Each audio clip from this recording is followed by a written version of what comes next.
Hello दोस्तों, आप सभी का स्वागत है मेरे यूट्यूब चैनल में। आज मैं आप सभी को पढ़ाऊंगा द इंडियन अवेकनिंग, जो क्लास 5th की ईवीएस की बुक का चैप्टर 20 है।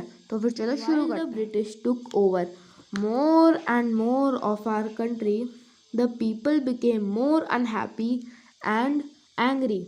The rulers were angry because they had lost their land. जो ब्रिटिशर्स थे, जब वो हमारा और ज़्यादा हमारी कंट्री का ले जा रहे थे, उसका मतलब उसकी लैंड लिए जा रहे थे, तो फिर हमारे कंट्री के लोग बहुत और ज़्यादा अनहैप्पी होने लग गए, मतलब दुखी होने लग गए और उन्हें गुस्सा आने लग गया। जो राजा महाराजा थे वो इसलिए गुस्सा आ रहा था उनको, क्योंकि उन्होंने अपना सारा का सारी ज़मीन खो दी थी। The suffering of farmers, craftsmen, potter and weavers turns into anger. जो क्राफ्टमैन, फार्मर, पॉटर और वेवर थे, उन सब की जो सफरिंग थी, क्योंकि उनका पैसा नहीं मिल रहा था, उस सबको उन्हें गुस्सा आने लग गया। Low pay and bad treatment angered the Indian soldiers in the army of the East India Company. कम पैसे मिलना, बैड ट्रीटमेंट होना, वो जो और ये सारी की सारी चीज़ें जो इंडिया के सोल्जर्स थे, जो ईस्ट इंडिया कंपनी में काम करते थे, उनको भी गुस्सा आने लग गया इससे। Slowly the people started revolting. तो मतलब ऐसे ऐसे करके कुछ टाइम बाद पीपल, जो हमारे कंट्री के लोग हैं, वो इसके खिलाफ खड़े होने लग गए। मतलब ये हमारी मांगे पूरी करो, हमारी मांगे पूरी करो, जो नारा नहीं होता ऐसे बोलते थे, उसी के टाइप का कुछ होता है रिवोल्ट को। मतलब अपने अधिकार के लिए चिल्ला चिल्ला के बोलना को बोलते हैं रिवोल्ट। मतलब समझ गए, मतलब अपने अधिकार के लिए लड़ना को बोलते हैं उसको। तो फिर अपने अधिकार के लिए लड़ने को बोलते हैं revolting. The revolt of 1857। There were many revolts against the British in different parts of the country, but the one that really shook them was the revolt by Indian soldiers in 1857. तो फिर British के लिए बहुत सारे revolt हो रहे थे अलग अलग पार्ट्स के कंट्री में, पर जो मतलब ब्रिटिश को सच्ची में जिसने हिला डाला वो था रिवोल्ट। इंडियन सोल्जर्स ने करा था उसको 1857 में। It started in Barakpur near Calcutta. A soldier called Mangal Pandey asked fellow soldiers not to follow the order of British. मतलब ये रिवोल्ट 1857 का रिवोल्ट शुरू हुआ बारकपुर, एक जगह है कलकत्ता के पास, जिसको अब हम कोलकाता बोलते हैं। A soldier called Mangal Pandey, मतलब एक फौजी था जिसका नाम मंगल पांडे था। उसने कुछ और सोल्जर्स को बोला कि ब्रिटिश के जो भी ऑर्डर्स हैं उनको वो फॉलो मत करो। मंगल पांडे वॉज हैंग्ड, मतलब जो मंगल पांडे था उसको फांसी की सजा हो गई। Soon after this some soldiers posted in Meerut refuse to use bullets that had animal fat. मतलब मेरठ में उसके कुछ टाइम बाद कुछ सोल्जर्स थे जो मेरठ में काम करते थे, refuse to use bullets that had animal fat. मतलब वो एक वो होती थी, क्या बोलते हैं उसे, एक जैसे बंदूक होती थी एक, जैसे आज जिसको रिलोड करते समय ना, जैसे आजकल ऐसी बंदूक आ चुकी है जिनको रिलोड करते नीचे से एक चीज़ होती थी, उसे निकालते हैं और अंदर डाल के रिलोड आती है अपने आप ही। पर वो बहुत पुराने समय की बात थी। और उन बंदूकों में होता क्या था, उन बंदूकों में एक लंबी सी रस्सी टाइप कुछ होती थी, उसे हमें दांत से पकड़कर खींचना पड़ता था। और वो बनती थी एनिमल्स की चर्बी से। और उस टाइम बहुत सारे इंडियंस थे जो ऐसे मानते थे कि और एनिमल भगवान होते हैं, उनको नहीं मारना चाहिए, उनको ऐसा नहीं करना चाहिए। और उन्होंने उन एनिमल्स को बोला, एनिमल ने अंग्रेज़ों को बोला कि हम इन बंदूकों के बुलेट्स को यूज़ नहीं कर सकते हैं। when they were jailed। तो फिर मतलब ऐसा करने के बाद इस कारण उनको जेल हो गई। द अदर्स गॉट फ्यूरियस और सबको बहुत ज़्यादा गुस्सा आ गया, और जो सोल्जर्स थे they march to jail, overpowered the guards and free their college and free their college. तो मतलब जो, और फिर सबको बहुत ज़्यादा गुस्सा आने लग गया, और जब उन्होंने जेल पड़ी ना तो और सारे के सारे को गुस्सा आने लग गया। वो सारे के सारे जेल गए, सारे के सारे जो गार्ड्स थे उन सबको मार के, जो फिर उनके जो साथ जो काम करते थे उनको वापस से बचा दिया। All of them march to Delhi. उसके बाद वो सारे के सारे दिल्ली चले गए। There were joined there they were joined by more Indian soldiers. तो फिर वहाँ पर और इंडिया के सोल्जर्स थे, उन्होंने भी उनको ज्वाइन कर दिया। Together they took control of the city. उन सब के साथ उन्होंने एक सिटी थी जिन पर अंग्रेज़ों का राज था, उनको हराया और उस सिटी का खुद मालिक बन गए। They made the Mughal king Bahadur Shah Zafar the emperor of Hindustan. तो फिर उस एक मुग़ल था जिसका नाम था बहादुर शाह जफ़र। वो क्या बोलते हैं उसके, द एम्परर ऑफ हिंदुस्तान इसलिए लिखा है क्योंकि जैसे कि उसके दादाजी, पापा, परदादा, वो सारे के सारे हिंदुस्तान के कभी एम्परर रहे थे, और उसको बहादुर शाह जफ़र को उन्होंने उस जगह का राजा बना दिया। The news of the revolt spread, people in some other parts of the country also revolted. और जो फिर इस बात की खबर बहुत जल्दी फैल गई, जो लोग थे और कंट्रीज़ के पार्ट में, वो भी रिवोल्ट करना शुरू हो गए, क्योंकि उन पे भी वो आ गया, क्या बोलते हैं उसकी, उन पे भी हिम्मत आ गई कि जब उन्होंने रिवोल्ट करके जीत चुके हैं तो हम भी ऐसा कर सकते हैं। They were led by ruler who were angry with the British. उन सबका मतलब जो उन सबको कंट्रोल कर रहा था, वो सारे के सारे लोग ब्रिटिश से एंग्री थे। जैसे कि एक एग्जाम्पल ये यहाँ पर रानी लक्ष्मीबाई ऑफ झांसी। तो फिर मतलब यहाँ पर रानी लक्ष्मीबाई का वो लिया है example. Were was angry because the British wanted to take away her kingdom. तो फिर रानी लक्ष्मीबाई झांसी की वो बहुत ज़्यादा उन्हें गुस्सा आने लग गया था, क्योंकि जो ब्रिटिश थे वो उसका किंगडम लेने चाह रहे थे। Their excuse was that her adopted son could not be the king. और मतलब उन्होंने एक बहाना ही बना रखा था ताकि वो हमें वो दे दे, क्या बोलते हैं उसको, अपना किंगडम दे दे। और उनका बहाना था कि जो उनका एक बेटा है वो उनका असली बेटा नहीं है, वो अडॉप्टेड है, मतलब उस बेटे को गोद लिया गया है, वो राजा नहीं बन सकता। और तुम भी एक लड़की हो, तुम भी राजा नहीं बन सकती हो, इसलिए ये जो जगह है झांसी, ये मेरे को दे दो। Rani Lakshmibai would not hang over Jhansi so easily. तो फिर जो रानी लक्ष्मीबाई थी वो झांसी को इतनी जल्दी नहीं देने वाली थी। She led her soldiers into battle herself. तो फिर वो खुद और अपने सोल्जर्स के साथ लड़ाई करने लग गई अपनी झांसी को बचाने के लिए। She drove out the British from some areas but later died in the battlefield. तो फिर वो क्या बोलते हैं, ब्रिटिश को उसने अपने झांसी के कुछ एरिया से तो बचा लिया था, पर काफ़ी टाइम बाद एक बार लड़ते लड़ते वो क्या बोलते हैं मर गई थी अब बैटलफील्ड में ही। The other Indian leader could not keep up for the fight the other Indian leaders could not keep up the fight for very long इधर। तो मतलब जो और इंडियन लीडर्स थे वो भी मतलब फाइट काफ़ी टाइम तक वो नहीं करने लग गए थे, फाइट काफ़ी टाइम तक कीप अप नहीं कर सकते थे, क्योंकि अंग्रेज़ बहुत सारे थे और लीडर्स काफ़ी कम थे। उनके पास इतना सारे पैसे भी नहीं थे कि वो बहुत खतरनाक हथियार ले ले, और अंग्रेज़ तो हमारी सामान बेच के बहुत अमीर हो चुके थे, इसलिए हम सब हार जा रहे थे। Some died, some were caught and hanged, while some were forced to flee the country. तो फिर मतलब कुछ जो हमारे सोल्जर्स थे वो उसमें ही मर गए थे लड़ते लड़ते ही। तो फिर मतलब कुछ लड़ते लड़ते ही मर गए थे, और कुछ लोगों को पकड़ लिया था और उनको फांसी की सजा दे दी थी, या और कुछ सोल्जर्स को तो अपनी हमारी कंट्री से ही भगा दिया था।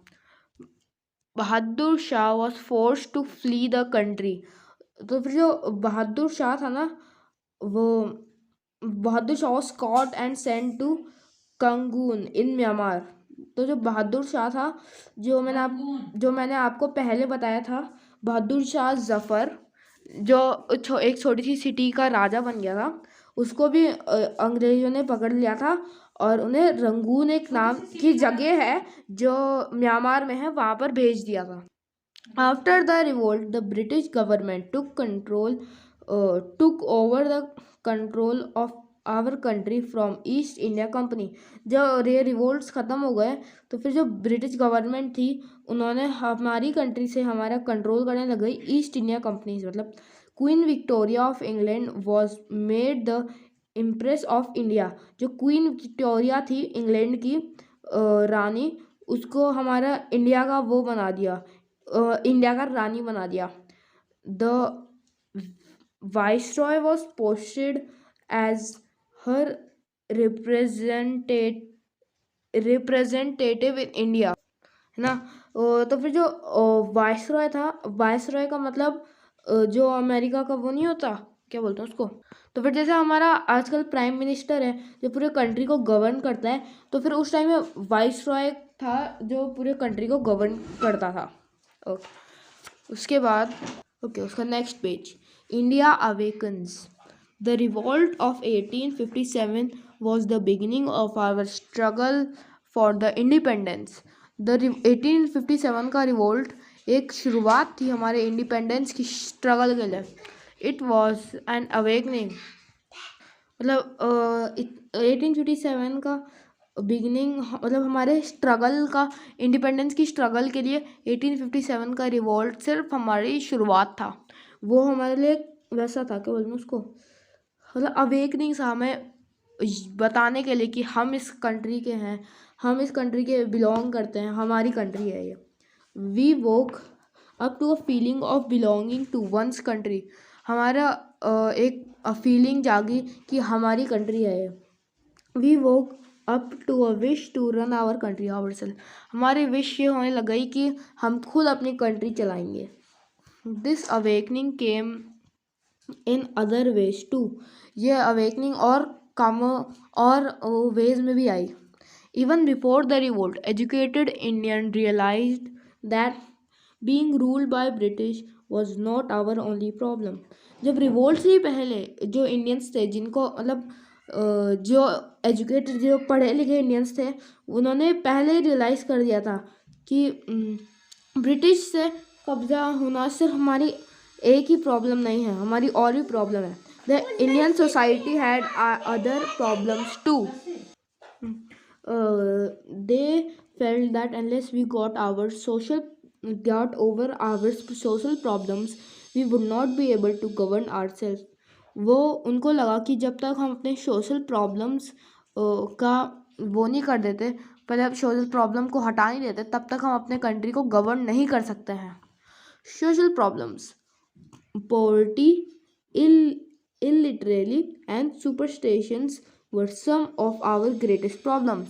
मतलब हमारे 3 ग्रेटेस्ट प्रॉब्लम थे। एक था जब हम बहुत ज़्यादा गरीब थे, दूसरा था हमारे जो इंडियंस थे वो बहुत कम शिक्षित थे, शिक्षित मतलब जिनको एजुकेशन, जिनको वो सारी की सारी वो मिल गई थी, तो उसको पढ़ाई जिन्होंने कर दी थी। और सुपरस्टिशंस मतलब अंधविश्वास भी बहुत सारे लोग अंधविश्वास में मानते थे। A superstition is believe that is not based on a reason. A superstition person may believe, for example, that cutting one's nail in the evening or traveling on a Saturday brings bad luck. तो जो एक superstition believe होता है कोई भी एक reason के बिना। एक सुपरस्टिशन होता है एक, जैसे कि एक भी किसी भी इंसान के नाखून अगर हम इवनिंग को काटते हैं या फिर सैटरडे को घूमते हैं कहीं भी बाहर, तो फिर हमारे पास बैड लग आता है। Indian women did not have the same rights as man.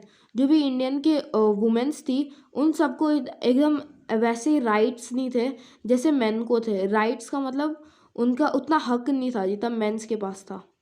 In some parts of our country they were supposed to stay away from the sight of strangers. This system was called the पर्दा system. कुछ कुछ countries कुछ country नहीं कुछ कुछ हमारी country के कुछ पार्ट्स में एक वो बनता था, एक प्रथा चली थी कि जो भी लड़कियां होती है छोटी छोटी गर्ल्स वो सारे के सारे स्ट्रेंजर्स की नज़रों में नहीं आनी चाहिए। इनको बोलते थे पर्दा सिस्टम, इस सिस्टम का नाम था। Girls were not sent to schools. जो भी लड़कियां थे वो स्कूल में नहीं जा सकती थी। Widows could not marry again. जो विडोज मतलब जो लड़कियां थी जिनके पति मर गए थे वो वापस से अपनी शादी नहीं कर सकती। In some places widows were burnt in the praise of their husband. कुछ कुछ जगह में तो जो भी लोग थे, जो भी लड़कियां थी जिनकी शादी हो चुकी थी और उनके हस्बैंड मर गए थे, वो वहीं पर उनको जला देते थे उनके हस्बैंड के प्रे के सामने। तो प्रेज उनको बोलते हैं, जो लकड़ियाँ नहीं होती जिनको मतलब जब भी कोई मरता है तो फिर जो लकड़ियाँ जलाते हैं, जिस लकड़ियों के ऊपर उसको जलाते हैं उन लकड़ियों को प्रेज बोलते हैं। दिस प्रैक्टिस वॉज कॉल्ड साती। इस प्रैक्टिस को साती बोलते थे। The lack of unity was another big problem. The upper caste did not mix with the lower caste. Unity की लैक भी बहुत बड़ी प्रॉब्लम थी। जो भी लोग जिनके कास्ट बहुत ऊपर थे वो नीची कास्ट वालों से वो नहीं करते थे, मिलते नहीं थे। If we were to fight the British all Indians had to be united. अगर हमको ब्रिटिश से लड़ना था तो सारे के सारे इंडियन को यूनाइटेड होना चाहिए, एकजुट होना चाहिए था। Social reinforcements. Some great social reinforcements of that time worked very hard to change the way we thought and lived. कुछ बड़े बड़े सोशल reinforcements उस टाइम के बहुत बहुत ज़्यादा हार्ड वर्क करते थे एक वो उन चीज़ों को अच्छा करने के लिए जैसे हम सोचते हैं और रहते हैं। To reinform means something to make change to it make better. To मतलब रिफॉर्म करना, किसी भी चीज़ को चेंजेस करना और उसको ज़्यादा अच्छा बनाना। The earliest of the social reinforcements was राजा रहमत रॉय। एक बहुत पुराना सोशल reinforcement था जिनका नाम था राजा रहमत Roy. He believed that our social problem could be removed through education. जो हमारा सोशल प्रॉब्लम्स है वो एजुकेशन से रिमूव हो सकता है, वो पढ़ाई से रिमूव हो सकता है। He fought hard against साती and the caste system. वो साती और कास्ट सिस्टम के बारे में बहुत वो वैसा लड़ा, बहुत मेहनत से लड़ा। Ishwar Chandra Vidyasagar was another great reinformer who was against the caste system. Ishwar Chandra Vidyasagar भी बहुत बड़े reinformer थे जो कास्ट सिस्टम के अगेंस्ट थे। He was a very learned man. वो बहुत शिक्षित आदमी थे। He did a lot to spread education and help to start the first school for girls. वो बहुत कोशिश करी उन्होंने एजुकेशन को स्प्रेड करने की और हेल्प करी एक सबसे पहला स्कूल खोलने की लड़कियों के लिए। He fought to make it possible for widows to get remarried. वो इतना लड़े कि जो विडोज थी इन्होंने पॉसिबल कर दिया कि विडोज वापस से शादी कर सकती थी। Sir Syed Ahmad Khan was born in a noble family. जो सर सैयद अहमद खान थे वो एक नोबल फैमिली में बॉर्न हुए थे। He fought against the पर्दा system. He set up school and wanted women also to be educated. उन्होंने वो करा पर्दा सिस्टम के बारे में उन्होंने लड़ाई करी। अगर मतलब पर्दा सिस्टम के बारे में भूल गए हो तो मैं वापस से आपको याद दिला देता हूँ। पर्दा सिस्टम वो सिस्टम था जिसमें लड़कियों को स्ट्रेंजर्स की नज़रों में नहीं आने देते थे।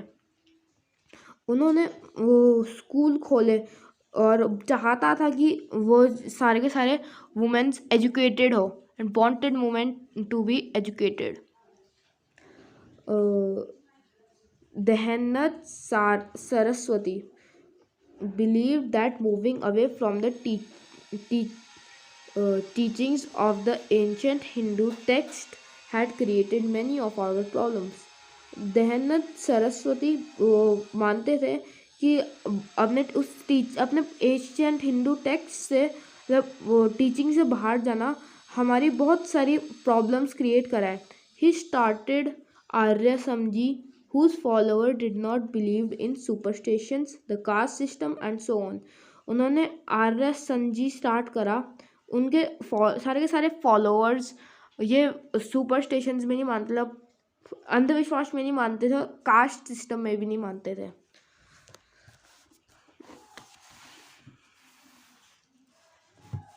The Indian National Congress.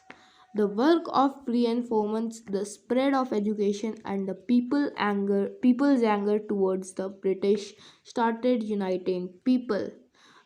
reinformers का बहुत काम, एजुकेशन की ग्रोथ और जो लोगों का गुस्सा ब्रिटिश की तरफ हमारा लोगों को एकजुट करना शुरू करा। नेशनलिटिक फीलिंग्स क्यों, मतलब हमारे देश की फीलिंग्स ग्रू है। Nationalism means a feeling of patriotism और love for one's country.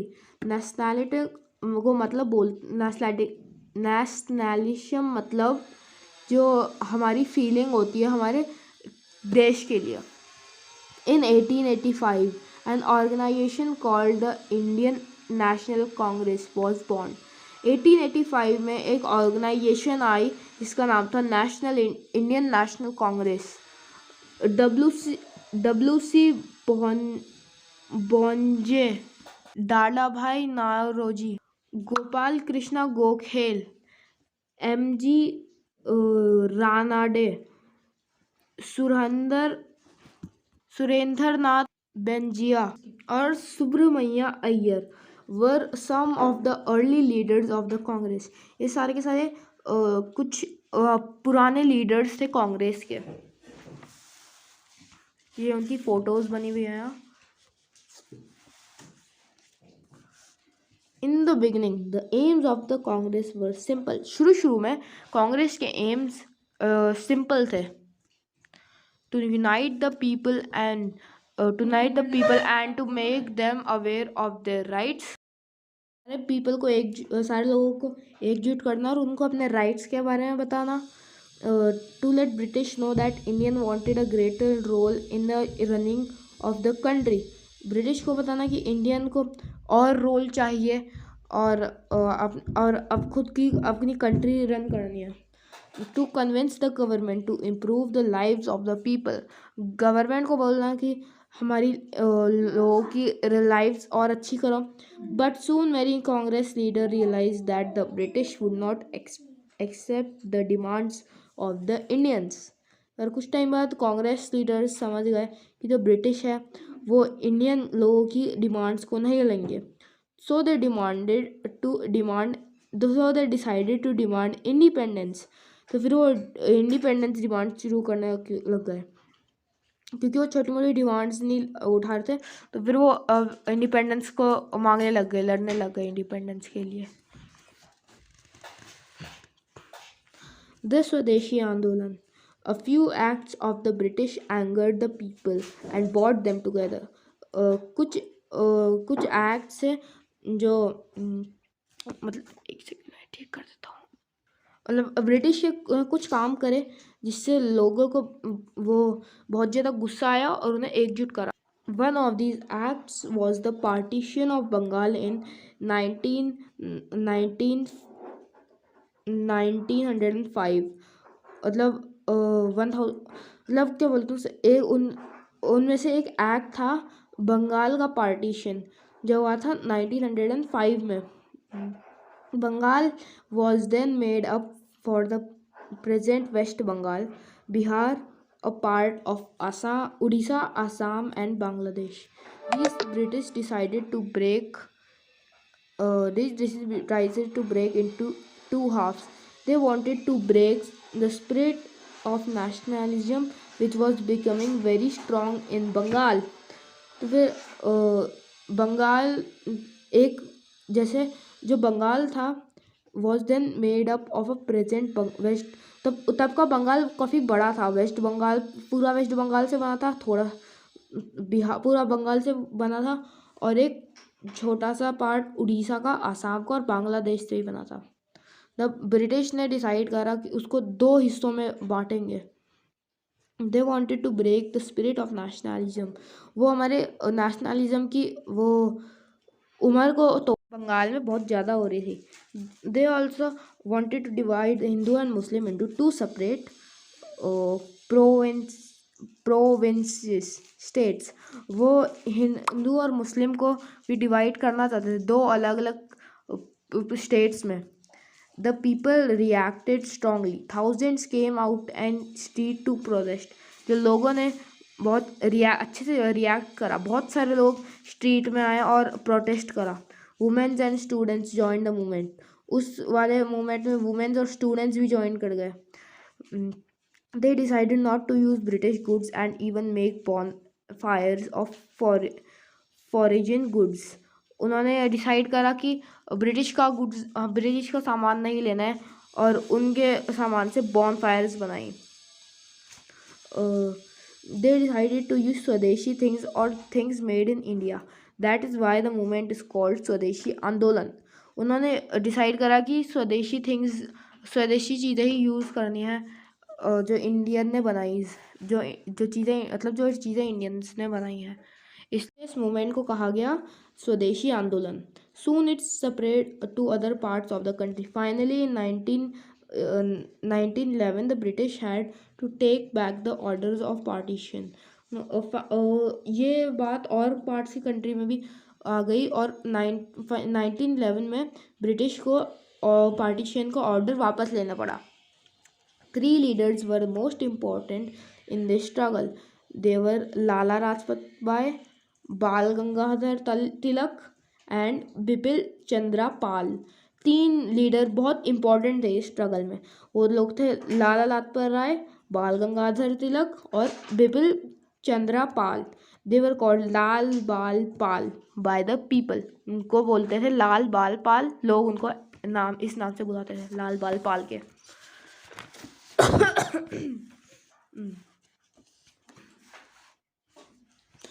Bal Gangadhar Tilak had spoken of complete independence even before the partition of Bengal. बाल गंगाधर तिलक बहुत पहले से ही बोलने लग गए थे कि कंप्लीट इंडिपेंडेंस चाहिए हमको। He was arrested for speaking against British rule. उसको अरेस्ट कर दिया था ब्रिटिश रूल के वजह से स्पीक करने के लिए। During his trial he said, अब जब वो काम कर रहा था तब उसने बोला, Swaraj is my birthright and I still have it. Swaraj मतलब अपना, राज मतलब वो राज, स्वराज मतलब अपना राज। Is my birthright and I still have it. Letter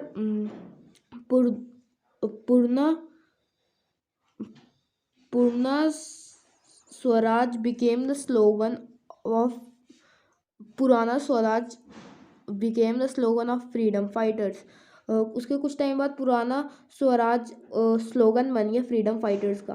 Tilak was called लोक मंत्रा। तिलक जिनका नाम था बाल गंगाधर तिलक, उनको बोलने लग गए लोक मंत्रा, उनका एक ऑनर के लिए। Lala Lajpat Rai was a lawyer. He joined the movement when the partition of Bengal was announced. Lala Lajpat Rai एक लॉयर थे। उन्होंने मूवमेंट को तब ज्वाइन करा जब बंगाल वो होने लग गया था, क्या बोलते हैं उसको, पार्टीशन होने लग गया था उसका।